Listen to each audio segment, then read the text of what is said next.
আমরা সাধারণত গোল গোল কিংবা একটা বেগুনকে 4 টুকরো করে ভেজে থাকি। গরম গরম বেগুন ভাজা বেশ মজা করেই খাই।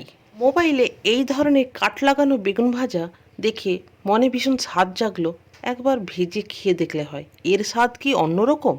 যেমন ভাবনা তেমন কাজ।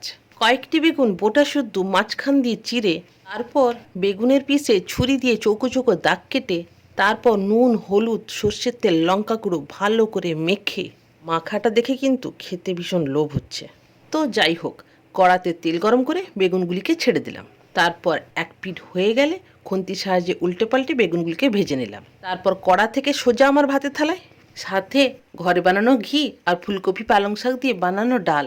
এই মেনুটি কার কার পছন্দের কমেন্টে জানাবেন। ডাল মাখা ভাত বেগুন ভাজা দিয়ে একবার মুখে দিয়ে দেখলাম, না সেই একই রকম স্বাদ, কিন্তু দেখতে ভারী সুন্দর।